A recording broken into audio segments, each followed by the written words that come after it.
Welcome back to Instigating with Clarkey and Drury. And look, it's been a long time.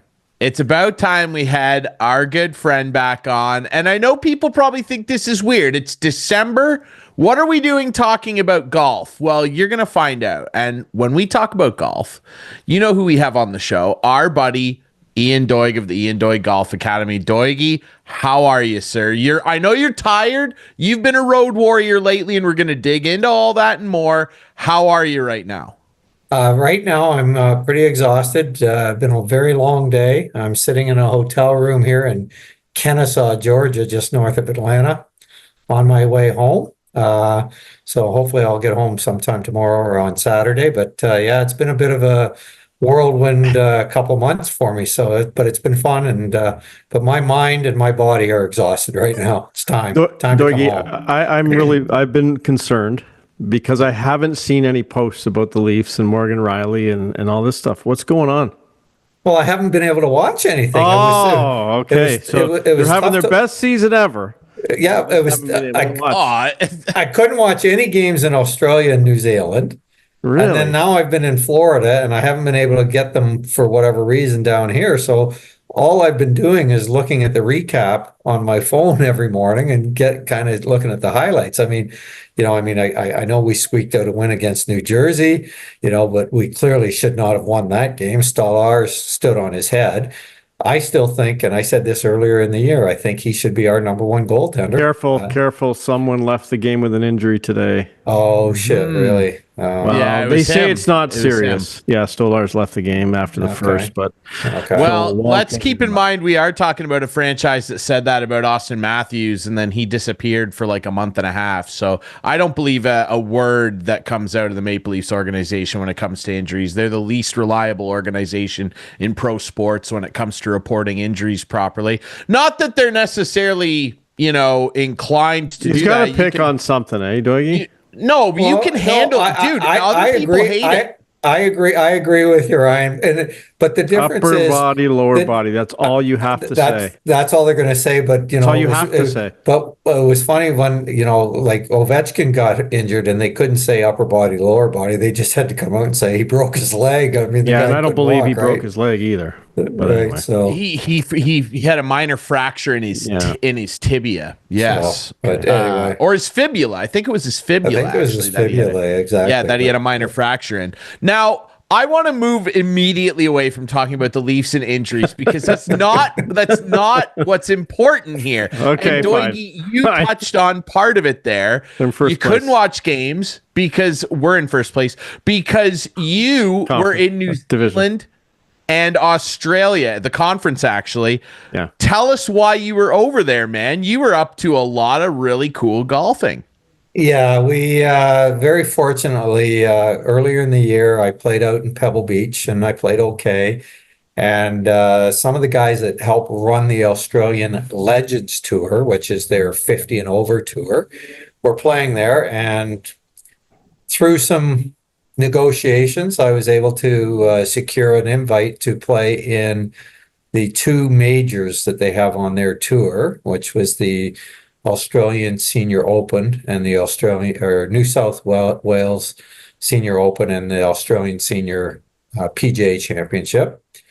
And so I guess mid-October, 20th of October, Chuggy and I jumped on a plane and flew down to Australia, and we had 5 weeks down there. 1 week, about 5 days in New Zealand, but the rest of the time in Australia. Played a couple tournaments, played some other golf, did some traveling. It was I had never been to Australia, and it was a great experience. And to be honest with you, I'd like to be heading back in January. You know what stresses me out is the flight. How long was that flight? Like all total in the air, 22 and a half hours. Oh. And you throw in. So where did you go from? Tell us your itinerary. So I wanted to fly with Qantas. I had flown with Qantas when I played in Asia and Japan and that over the years. And they were a great airline. So I wanted to see if I could get flying with them. So we flew from Toronto to Dallas, had a bit of a layover there, and then Dallas directly right into Sydney. Oh, wow. And so that was the longest part of the trip. That was about 18 and a half, 19 hours. straight. Yeah. They have enough fuel on one of those planes to go that far. That's Massive, incredible. massive big plane. planes. Like how many seats? How many seats? Describe this Uh, plane. And I'm where gonna were you sitting? guess They three or know like four. across. How many across? Oh, so three, 4, 3. Okay, like the old L10, 11. Yeah. Yeah. Okay. And Where were you sitting? First class, obviously. just first class. You want to hear the difference in the price tag?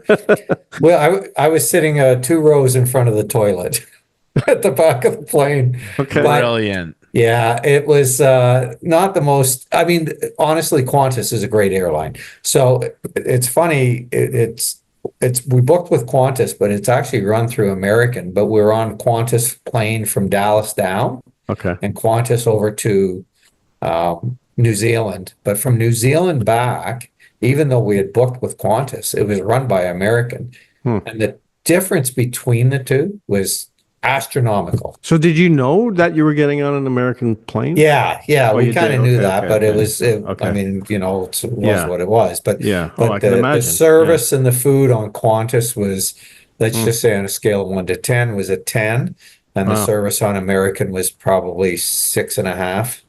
You know, so My that was sister's going disappointing. in January, and she's apparently got a pod in first class. So good for her. Wow, how did she afford to do that? Because I looked at I don't it. know. For our tickets, we were at about $6,000. If we wanted to go up to premium, which was business or whatever, The pods. bigger seats, it was going to go to about 19 to 20,000. And if I wanted to go up into first class with the pods, with the lay downs, it was going to be 39.5. Wow. So I said, no, well, say that one right there. So yeah, so Holy smokes. yeah. Anyway. Yeah, pretty so expensive, but just the cost of a new SUV, no big deal. Yeah. I want to ask Canyon. you. I want to ask you as well about obviously the golf over there. What were the courses like that you got to play, and how'd you shoot over there, man? well, the courses we played. So I had the opportunity to just play a couple golf courses near Sydney to warm up and practice on when we first got there. And they were very good. I mean, I actually should have sent photos to you guys so you could have popped them up, but they were right on the ocean. The one golf course was just an absolute blast. There was probably 13 holes along the edge of the ocean. I was taking pictures of whales swimming by as I was playing, and the beaches that were just off the holes, like on the 13th hole, you look down and there was a big beach there, and pretty incredible. The other golf course was a really good one as well, that I practiced on, called St. Michael's, really very good golf course.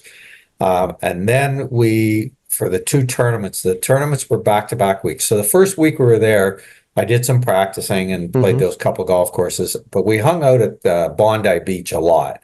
So we rented a loft just off the beach. We had to walk down to the beach and stuff, and we just hung out at the beach, and we went for hikes. Any sharks? Not there when we were there, but there was a shark attack when we were about 2 weeks later when we had left. So yeah, they do happen. They do happen. I know that. Right. Yeah. And so, but the beaches were incredible. We did a couple 15K hikes along the ocean, right on trails and stuff like that. And the food was phenomenal. This loft that we rented in this house, we met the owners and became friends with them. We'll be lifelong friends with them. Went out for dinner with them and stuff, and the food was incredible. So that was good. So that was week one. Then we went inland about 6 hours south of Sydney to an area called Albury, which is where the first tournament was played. Very good golf course. Really set up nicely for me. I liked it, and I played well. And I finished 15th in the Senior Open in New South Wales.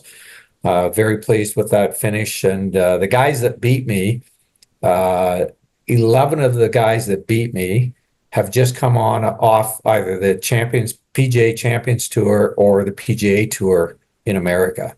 And they had just come home to play in that tournament. And so I hung in there pretty good with the big boys. It was good. So David McKenzie won it. Peter Lawnard was right there. an icon in Australian golf who I've known for a long time. Peter Senior played really well. Yeah, it was Andrew Stoles. I could go on and on and on. A lot of people here in America wouldn't recognize those names, but because I've been in the golf industry, yeah, it was fun to play with them. And the first week was really good. It was a lot of fun, and the community itself. Very surprisingly, they billeted us, and we stayed in the house. And when we arrived, we thought this is going to be crazy because there was two other golfers and two wives. And we thought, oh my God, this is going to be nuts. Very big house, and it felt like it was a blast. And we had a big party one night, maybe 30 of us there, and from the tournament, and just had a really, really good time. And the community got behind it, and yeah, it was a lot of fun. So yeah. Is there any? What were main characteristics of an Australian golf course? Like when you go to England, it's different, right? Yeah. Is it any different in Australia? Not really. The first course we played was a parkland style golf course, but they play what we would call hard and fast. So, like if I carried my driver 255, 260 on a good tee shot, it would run out to 300. So I hit a couple pretty deep drives while I was down there. But a couple of the other guys, I mean, I played with one guy that was just absolutely bombed it. I mean, he hit it probably 330 a couple times. So it was, but he was young. He was 50. Right. So, he just getting into the senior stuff. And so he's pretty fired up about it. I had a really good caddy the first week. One of the locals came and caddied for me and got to be really good friends with him and his wife and his kids. And so that was a lot of fun. And they have been in touch with us, and they're talking about coming up to visit us for 2 or 3 weeks next year. And so just the whole thing about going down there and how well the tournaments were run. So that was week one. And like I said, I played really well. Week two, we showed up and we were back up in Sydney at a golf course called Richmond. And when I first got there, I was like, this golf course is made for me. It was a little shorter, tighter, very tree lined, and push up greens, and which were really hard to hit. And in the practice round, I played really, really well. I made 6 or 7 birdies and kind of expected, okay, this is just going to keep carrying forward. And then when the tournament started, I don't know if exhaustion caught up to me, but I just didn't have it. And I shot 71, 76 and missed the cut. So that was disappointing. But once the tournament was over, again, the community got behind it. It was great. We stayed at a beautiful hotel. And so like big galleries? Yeah, significant. Yeah, very significant galleries. But very interesting because after playing in those 2 great tournaments and that were run very, very well, and we played for a lot of money, like a lot of money for senior golfers, like 300 grand, right? So to come home and go to play this week in a Canadian PGA championship and to see how poorly it was run. I'm actually, as a member of the association, I'm embarrassed by it. And I've already sent some text messages and emails out to our people to say this is horrible. Is this the one in Florida you're talking about? One in Florida. So this was a Canadian event in Florida? Yeah. We've held it in Florida for a lot of years now. Yeah. I won it 20 years ago, 2004. And I want to say, I think I won $15,000 for first prize. But they've got something in their head, and I don't know what they're doing, but they split the purse this week. So it's called the Club Professional Championship of Canada. But when we arrived, and nobody knew this until we arrived, so a lot of unhappy golfers. So a head golf professional, so somebody that works at a club, and then a head teaching professional. Head teaching professionals were considered head professionals. We pay the same yearly dues to the association, and we paid the same entry fee into the tournament. And when we arrived, they told us they were splitting up the purse, and the club pros were going to get to play for more money than the teaching pros.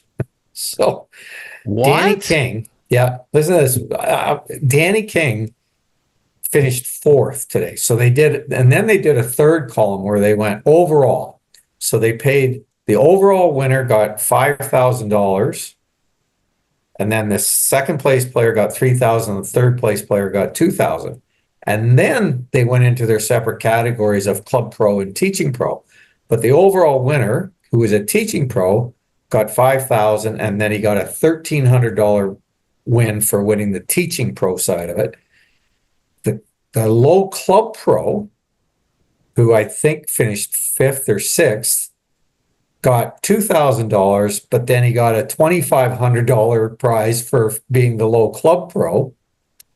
But the really funny part was Danny King, because he didn't finish in the top 3, he finished 4th. He's the 4th overall in the tournament. He got paid $1,000. And the guy that finished 18th overall, but because he was a club pro, made more money. He was 15 shots worse score-wise, and That's he made more money than the guy that finished 4th. It's embarrassing. Who's making these calls? Like, we need to get these people on the show.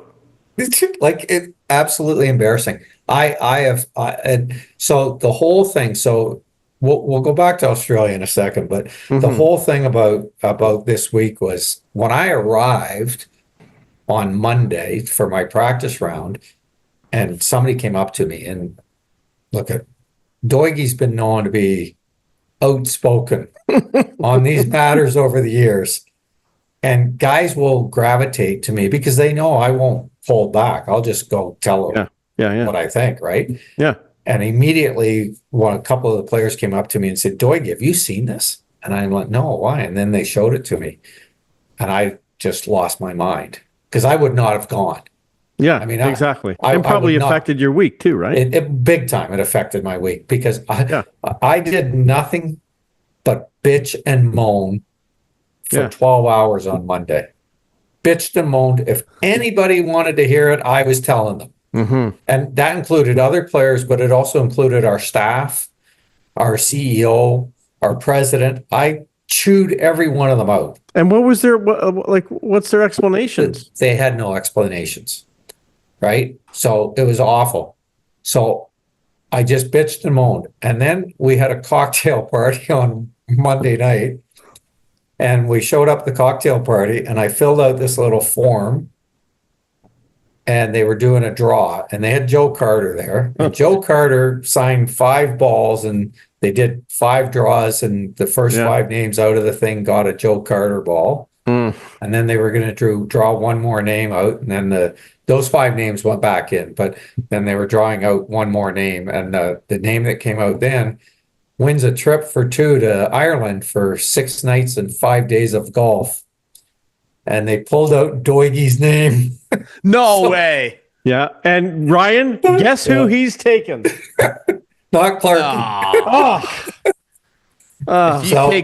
If you took Clarkey back, that would be the best shows ever. No, we should my ancestral homeland. I would be sick. So is that too funny though? I did nothing but bitch and moan about the tournament all day long, and then won a trip to Ireland. And turns out that I'm the leading money winner because my trip is worth more money than they won for playing in the tournament. Absolutely. Yeah, absolutely. That's really bad, dude. I did see your post complaining about this, and I was really excited to dig into it. And I did not know that that's what all the details were, man. Yeah, that's really bad. It sounds like in a couple more years' time, because you got a lot of golf left in you still, Doigy. Like, you should probably, I don't know if they have like a vote, but they should maybe vote you in to run this association, I think. Like, I've been trying to get that done for quite some time. And the last thing they want is me in a meeting, because I've gone to meetings before. And as I said, I can be controversial because I've stood up in meetings and asked a question. And I've actually been told to sit down and be quiet. And I've looked right at them and I said, the only reason you're telling me that is because you're fucking embarrassed by the way you're running things because you're a bunch of morons. They don't like hearing that. I don't understand why. So yeah, people with any modicum of power don't generally like hearing that. Doigy, I want, speaking of meetings, because we've got you on here. We're stoked about all the cool golf that you've been able to participate in, albeit, this week set aside. Yeah. I played some, Me, I will tell you before I'm cutting you off. I played some of the please. worst golf. I played some of the worst golf of my career this week. And I Well, mean, hey, like like, horrible. Now, a couple things. On my way to Florida, my back spasmed. So I had been taking Robaxacets every morning just to play. wow. And the last two, the first round of the tournament, and the practice round, I couldn't, my body just wouldn't react properly. And then the last two rounds, I didn't take Robaxacets, and I actually hit it pretty good. But I hit two shanks this week, complete shanks, which I have not done in a tournament in 35 or 40 years. I hit two of them. One today, I led to making a 7, a triple bogey, and Wow. and I hit two shots so fat. One of them on a par 3 with a 6-iron that I had to get my rangefinder out to get yardage for the next shot. That's how bad I hit it. It was horrible. It was horrible. No. But Hey, my head was not there for sure. My No, head was for somewhere sure. else.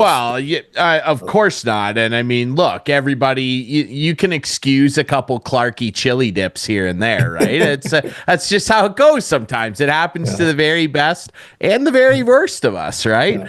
But on the note of meetings, like, are we ever going to get any headway or news about what the hell the PGA Tour is doing with Liv? Like, where is this agreement, Doigy? Like, Well, where is it? Well, I think a couple things. So the first one being, and I can't remember the company, the sports company that came forward to help out the PGA Tour. I mean, they put up $3 billion. Right. So all of a sudden the PGA Tour has decided, well, we really don't need to fix it because we've got this influx of cash. Right. The other thing that's happening is that's just come out recently, and you may have heard it, is apparently Greg Norman's out. Yes, they're as the ousting him. CEO. Yeah, they're going to oust him, and they're bringing in a can't think of his name right now. They're bringing in a guy that used to be in baseball and something else. Anyway, I think that is going to lead towards a compromise of some kind, because I think the biggest stumbling block was Jay Monahan and the PGA Tour didn't want to deal with Greg Norman. Scott O'Neill's going to be coming in. Former chief executive of the Philadelphia 76ers. Oh, okay. He's going to be the new CEO. Yeah. I just, like, we were talking about this recently, Clarkey and I, when we, thought to, we needed to bring you on.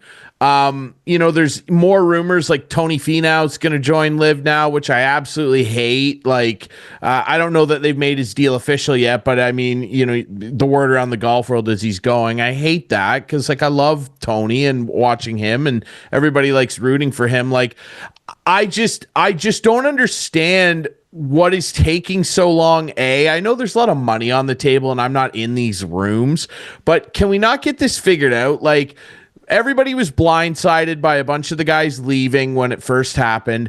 Then everybody was even more blindsided when the PGA announced they were gonna enter negotiations with Liv when they staunchly said they weren't.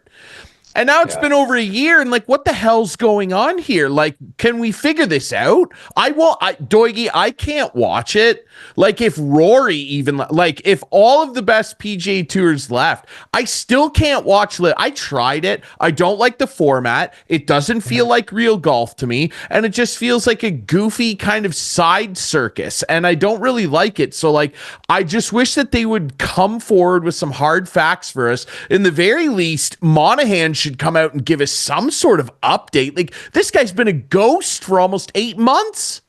I can't believe he's kept his job, to be honest with you. Me too. I can't, it just blows my mind that he's kept his job. And then it came out this week that he was paid $23 million this year. For what? Exactly, right? For doing what? Oh. For losing 30 of the best players in the world to another tour?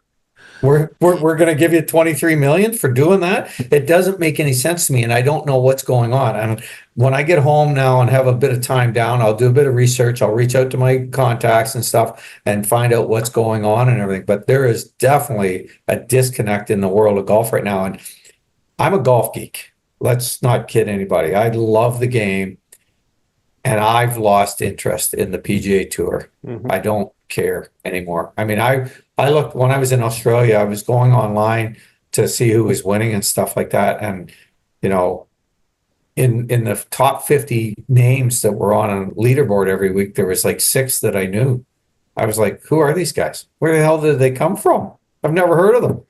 Right. And you know what it reminds me of? Remember the IndyCar, the IRL?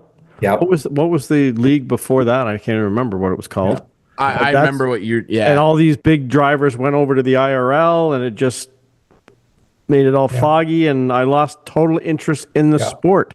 Yeah.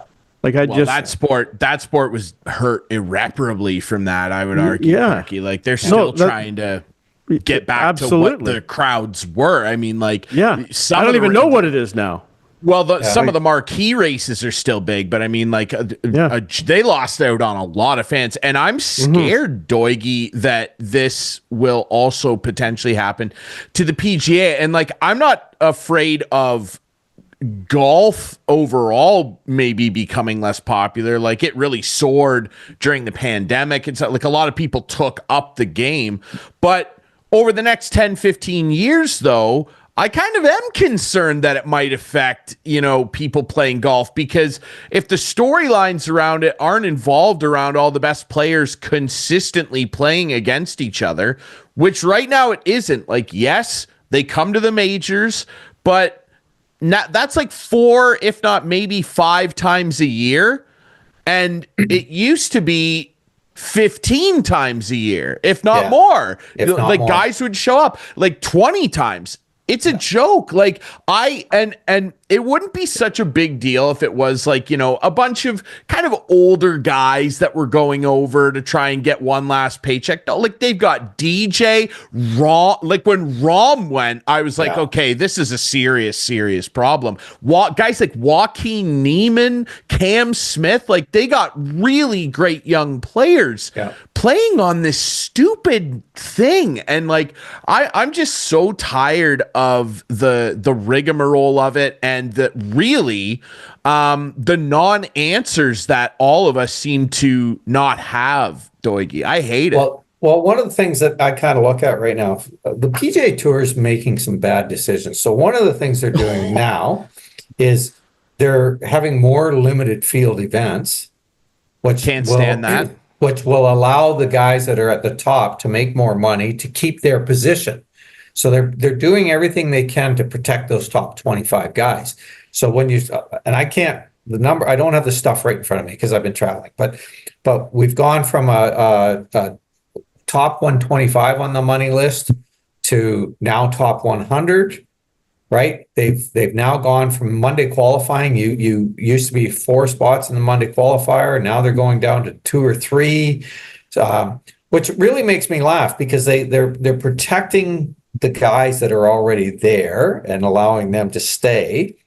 They don't want outsiders, but yet every post from the PGA Champions Tour qualifying school in the last couple of weeks was about guys that were coming, like Tracy Phillips, who hadn't played golf in 30 years and decided that at 50 he was going to give it a go, and he was in contention to get his card. Or a guy that I played with a bit was a school teacher, and he left teaching to chase the Champions Tour, and he was in contention. And the PGA Tour kept posting these articles and these stories about these guys that are coming out of nowhere, but yet everything else they do is to keep them out. They don't want them. They're making the school harder and harder to get through. They're making the qualifiers harder and harder to get through. And yet the media love the stories of, hey, this guy came out of nowhere and he's made $2 million. I mean, they love that stuff. But the PGA Tour doesn't want it to happen because they're trying to protect their players and give them jobs. So, and with these limited fields and stuff, all they're doing is they're making it more and more so that the elite get more money, the elite get play lesser tournaments. One of the big things they're talking about, and then I don't want to take anything away from the guy because he's had a phenomenal year, Scotty Scheffler. Okay. Phenomenal year. But if Joaquin Neiman and Dustin Johnson and John Rahm and and Cam Smith and blah, blah, blah. You go on and take the top 20 guys or 25 guys off the Live Tour. We're playing on the PGA Tour every week. Would Scotty Scheffler have won as many times as he won? I say no. No chance. Right? So it's hurting golf. It's hurting golf in a big way. And Jay Monahan does not want to seem to come to the table and fix it. I just don't feel like Jay Monahan is, and I remember saying this to you when the news came out where all the players got blindsided that these negotiations were happening. I felt he should have stepped down then. Like, I figured Rory was going to lead some mad dash because he felt really slighted. I remember his press conference, and he had some pretty choice words about Monahan. And I just don't think that this guy can hack it. I don't think that he is the right guy to lead these negotiations forward. And Liv is here. The money is there. The money's not going anywhere. They just print money over there. Yeah. So it's not going anywhere. So, like, a solution does need to be found. I don't think this guy can hack it. I just don't think he's the guy to do it, Doigy. I agree with this. What did you say his name was? Scott McNeil? Is that who they're... Or that you said is coming in as the new CEO? Yeah, Scott O'Neill. O'Neill. So it'll be interesting to see what he can do to negotiate and maybe make things move forward a little bit faster. But if we go through another year where it's divided like this, it's just can't get. It's going to be very painful. Right now, yes. Will I watch the Masters? Sure, I will. Will I watch the yes, because we'll make our bets on it. Well, of course we'll exactly. So one of the things, just to get off topic for a second, one of the things I'm looking at right now, and I could be wrong on this, but I have a funny inkling that the Senior British Open Championship might be in Ireland this year. And if it is, I will maybe just book my trip to Ireland right around that same time, which would be kind of fun, wouldn't it? Yeah. Did you get a qualifier? And do the qualifier and try and get in. Yeah. What's your buddy's name? Even if it's not in Ireland, if it's in Scotland, I might still, go to Ireland and then fly over to Scotland and try and qualify. Absolutely. So, what about your buddy? We had him on the show there. Todd Hamilton. Well, he'll be going. He'll get you in. Yeah, not that easy, but it's not a hey, I'll get you in. Like, I know. You shoot your way in. Well, no. I mean, you can caddy for him. It maybe no. I'm going to play. If I'm not, I know. If I'm not playing, I'm not. You said on the show you were going to caddy for him in the British Open, not the Senior British Open. Very in different. the British Open, I would caddy for him in the British Open. That's different, yeah. But for the Senior Open, Clarkey, I don't know. Like, maybe our buddy Todd Hamilton talks to some people. Instigating media passes? Huh? Well, I'll tell you what. I'll have mine when Doigy brings me over there. If Todd or I are playing in the Senior British Open and you guys wanted to fly over at your own expense, stay with you. I can get you passes. That's not a problem. Okay. I can get you all the passes. So Doigy, I mean, when Kathleen and I went a couple of years ago for the Senior Open at St. Andrews, we went to the regular Open at Carnoustie, and I took some people with me because Todd left me all kinds of passes. Amazing. Yeah. I bet we could get a cheap flight over there, Ryan. It's not that expensive. We could figure something Green out. Airlines. And I'm going to, we're not flying on Ryanair. I'll tell you that. I'm not, that's for sure. But I can hear the Guinness calling my name just off Drury Lane there. So I can hear it. No, I'll be passing on that. Now, one of the things that you wouldn't be interested, Ryan, because you're a non-golfer, but, Clarkey might be, but the people that run this trip that I'm going on, I asked them, I said, if I wanted to bring people with me, what do we need to do? And they said, well, just tell me how many you're bringing. We'll figure out what the cost is for them. And we can make it 4 people, 8 people, 12 people, 16, whatever you want. And so, if you and your lovely bride wanted to come to Ireland. Shoot me a price. I will. So what I'll do Ron's going to be home next week and we're going to talk, try and figure out the dates and all that stuff. And then I'll say to him, okay, I need a price for a couple, and then it'll be the same price for everybody, right? And then we would just decide, okay, do we want one couple to go with us, two couples, three couples, four couples, whatever, and go from there. And maybe I get a text in that text chain. Maybe it's floated my way. I don't know, because I'd gladly caddy for somebody. I would gladly do that through the Rolling Irish Hills. Carry my clubs. Yeah, I would caddy for you, no problem. It's going to be fun. Six or seven, maybe 8 days in Ireland, and playing golf every day, and playing all the best golf courses in Ireland and that. So yeah, it's going to be fun. Yeah, that would be a blast. Well, dude, it's been a blast to catch up with you and have you back on. Congrats on all the recent tours you've been on, and obviously some great golf mixed in there for you as well. And we're gonna, if the leadership of the association ever opens, we'll be petitioning live on the show for Ian Doig. How about that? Well, okay. I you know what? That is something that I would be very interested in doing. I know you would. Partly because for 35 years I've been spewing my mouth off about how badly they do things. So, give me a chance to fix it and run it better. And in 5 years, if I haven't done a better job, then fire my ass. But you know what I feel? I just, when I hear the stories about this tournament down in Florida, I just think, as the world is right now, everything is so corrupt. Yeah. And that's what I think is going on.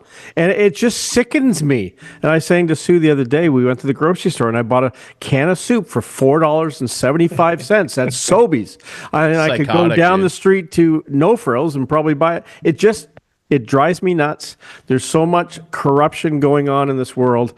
And I don't know how it's going to end. Well, you want to hear something really crazy? So yeah. I said to you earlier when we were off air, Clarkey, I love Hilton hotels. Yeah. Stay in them all the time. So Hilton Garden Inns or Hilton Hotels or Hampton Inns. They have another one called True. But I'm staying in so before COVID, I could stay in a Hampton Inn traveling up and down I-75 from anywhere from $99 to $119. Yeah, for sure. I could live with that. Yep. Well, I checked into this Hampton Inn tonight. And the kicker to it is I'm only here one night, so it's not a big deal. But during the tournament, I stayed in the Hampton Inn and I was there for 4 or 5 nights. They only come to your room every second or third day to clean it. Right?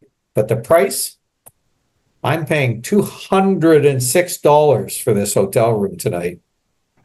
US. Yep. Yeah. Just to get a good night's sleep. Mind-boggling, isn't it? Yeah. Absolutely mind-boggling. Yeah. I stayed in this hotel before COVID. It was $119. Yeah, and the head of Hilton's probably making $40 million a year, and the person down at the front desk is $10 an hour. Yeah, it's just absolutely, dude.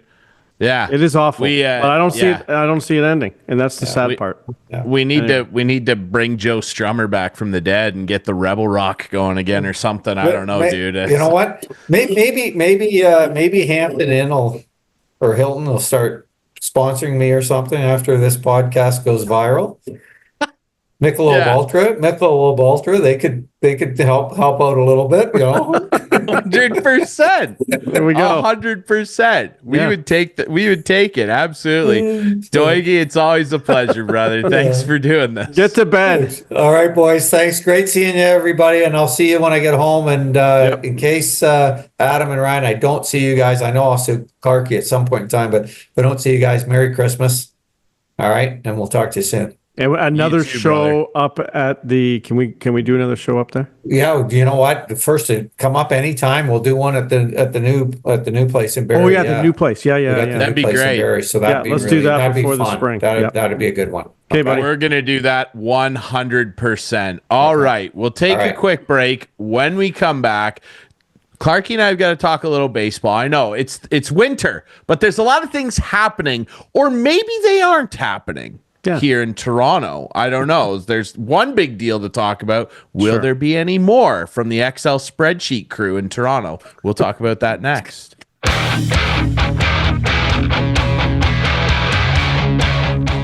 Back to wrap things up here on Instigating with Clarkey and Drury. Thanks to our buddy Ian Doig of the Ian Doig Golf Academy for jumping on here. The adventures of Doigy, they are never ceasing. It's incredible. Australia, New Zealand, Florida, Georgia. He's all over the place. Love that guy. Dude, Doigy's the best. And honestly, I would forget about the PGA of Canada Association. Like, I would like for him to just run the PGA Tour at this point. Like, I feel like something would get done if Doigy was running the show. I'm just tired of Jay Monahan. I think that guy's a little snake weasel. I'm sick of him. Just, I mean, you talk about all the greed going on generally, and then it bleeding into sports. I mean, I just like, it's gross. Anyway, let's talk a little bit about that. The baseball world obviously turned on its head. Jay's got Soto. Oh no. Sorry, they didn't. No, they didn't. They went to exactly where I figured. We both said it. Steve, at least Uncle I said Steve it. Cohn's. Yep. I think it wasn't a unique take. I think a lot of people thought old Uncle Steve Cohn over there was going to open the money bags. And Yankee fans aren't happy, but that's fine. Well, I don't care because I don't the either. Yankees, and also they at turned around and gave Max Fried the richest deal ever for a left-handed pitcher. They're going to be fine, and they're probably going to go get Cody Bellinger from my Cubbies. They're going to be fine. I look at it, and $765 million in case you've been living under a rock for 15 years for Juan Soto. When's the this deal gonna will carry. end? The Honestly. deal will carry him through till he's 41. Dude, this is ridiculous. It's a crazy, absolutely ridiculous money. No one could possibly want that much money or need that much. Look, I love Juan Soto, and it's not necessarily about him, especially in baseball. It's about his agent, and Scott Boras is his agent. No, I know. This is what Scott Boras does, right? He really pushes the envelope. But the owners pay it, so I guess you can't be mad. Well, like 3 owners pay it, right? Because that's the thing. On one side of this coin, Clarkey, not to go too deep on my ever famous baseball rants on this show. On one side of the coin, I like it because it exposes and makes the other owners in this sport that have loads of money that do not field competitive teams year in, year out look stupid. And again, I'm not calling for a salary cap. I like the tax system that they have. There needs to be a salary floor in baseball, and it needs to be $120 million like yesterday. These Just owners. so maybe I'm old-fashioned. I don't know, but it just drives me crazy when you say there has to be a floor of $120 million. Like, And I just threw it out there. Call it 100 to be even. But whatever, 100. Like, it's just you sit there. Unbelievable. Like, I know. Juan sickening. Soto's going to make $51 million a year. Yeah. So here's the other side of the coin. I hate that he's making more than Shohei Ohtani. Like, I understand this whole thing 100%. of the market rises and stuff. A year later, though, I love Juan Soto. I think he's incredible. The kid's 26 and he's already putting together a Hall of Fame career. Like, he would be a guy you'd consider putting on your ballot right now if you walked away from the game. Just the numbers he's put up are he's literally in the company of 2 or 3 other guys when you look at his overarching numbers in baseball history as a hitter. It's insane. Okay. I think he's got a career 421 OBP. That's psychotic. Okay. Shohei Ohtani is the most unique and special baseball player either of us, I think, will ever see in our entire lives. And he got $700 million and he can pitch. Yeah. I feel strongly that there's not a soul in the baseball world for a decade that should be making more than what Shohei Ohtani makes. I don't care about the market, and that's how I feel. That's just how I feel. And congrats to the kid, but I just think it's psychotic that anybody is making more than Shohei. And but again, I look at it and I'm like, where are these other owners? Like, I can't believe that these people are he's making $51 million starting next year for 15 years. Yeah. And that's a higher payroll than, off the top of my head, the Marlins, the Pirates, of course, the A's, and a few other, the Rays, I'm pretty sure. Houston is shedding salary. They won't get below 51 million, but like, look at that. How is that allowed? That's a league. That's a competitive league. No. Can you? I don't know how soccer runs, but there should be tiers if this is the way it's going to be. Well, so European soccer is built on a relegation system. Right. The bottom 3 teams in every league get relegated down. The top 3 teams, unless you're already in the top 3 teams go up, and there's actually a playoff. So there's a Go playoff up to between, where? I think, Where do they go up to? the next league. And Up. how many teams are in the top league?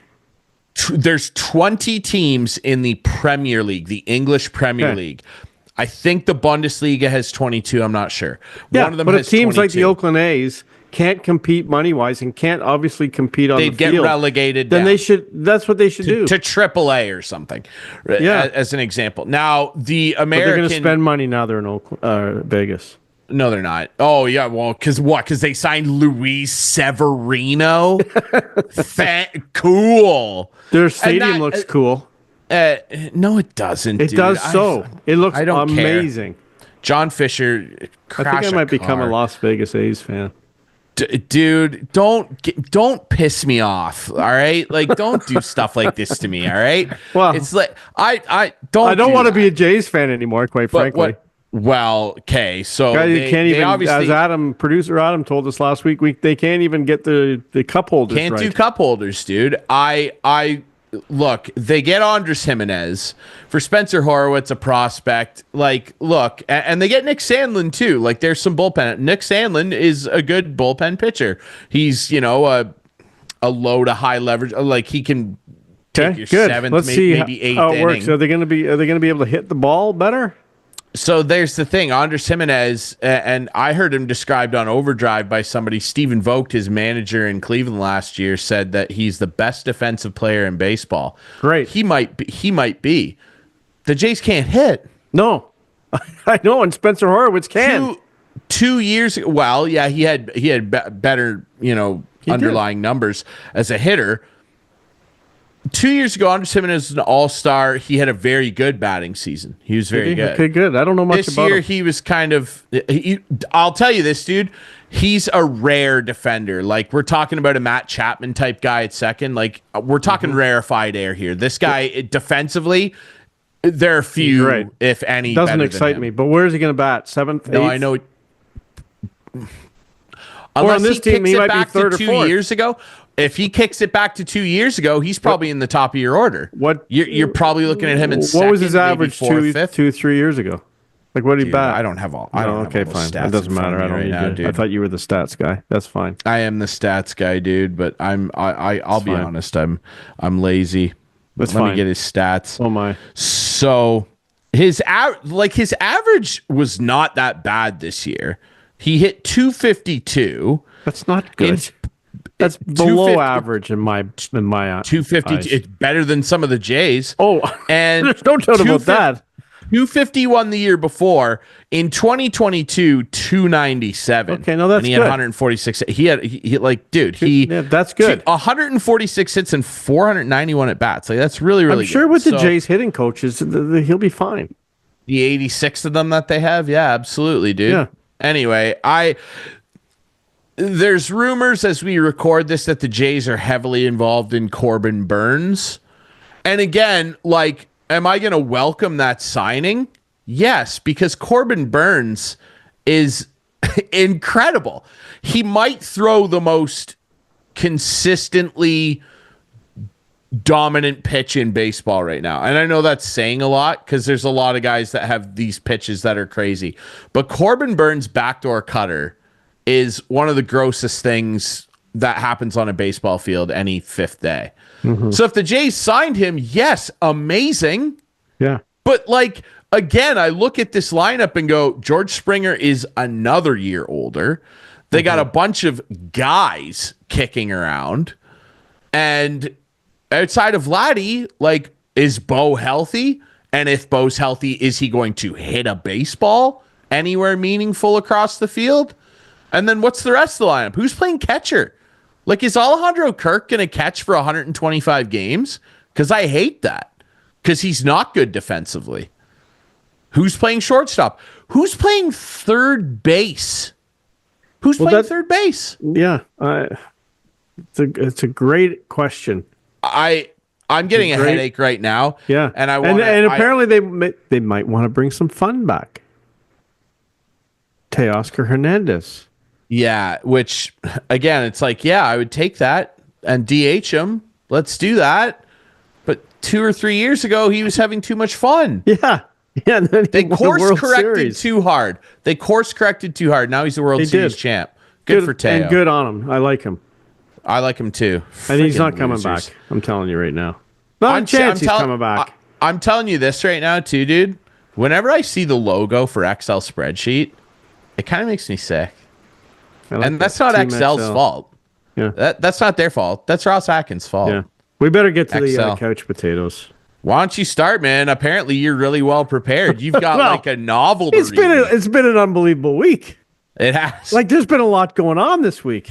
Oh, dude, has there ever? And like, Go ahead. I have a couple of runner-ups. Okay, so if the wow. number one thing didn't work, then these ones would take number one. So after let it. me set this up. Adam, you can start rolling the first one here. Okay, but Ryan, I don't know who's in charge of some things at fields and stuff, but whoever was in charge of this golf cart, like, did you see? Unbelievable. If you're listening and not watching, there was a runaway golf cart on a football field, and Yeah. it literally took people out hard. 2 or 3 people, yeah. So- Because like the block Boom. got stuck under the accelerator pedal, and it was Yeah. jammed Well, in there. it got stuck on it, not underneath it. Yeah. But yeah, so unbelievable. It hit 4 or 5 people. No one was but seriously it took them hurt. out hard. That's the Oh problem. yeah, that Like big impact. hard. And like the Yeah, hero, this guy's the hero guy on the on it now. But anyway, so Yeah. that was number one, the golf cart. I didn't want to name the golf cart. The Yeah, that was couch potato. candidate 1. Let's was- see candidate 2 here. So candidate 2, there's nothing better than a teddy bear toss. Unless Oh, no. you're the Barrie Colts and the Ottawa 67s who decide in the middle of the teddy bear toss They're get gonna have a into a- Donnybrook. Oh, bro, this is unbelievable. And the Look at Grinch the is out there Grinch on the coming ice. in. The Grinch is out on the ice. Guys are everywhere. There's teddy bears all over the ice. This is one of the most spectacular teddy bear tosses I've ever seen in my life.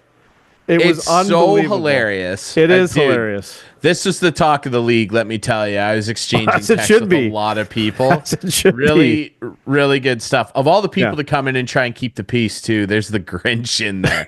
All right, what's Exactly. your Okay, real... come on back on camera here for a minute if you can, Adam. I hate what's to be the directing real- the show. The real, okay, I got to set this up because, Ryan, you're sitting down. Yeah. Okay. Yeah. Last I week, usually am. Last week, I went to my first OHL game of the year.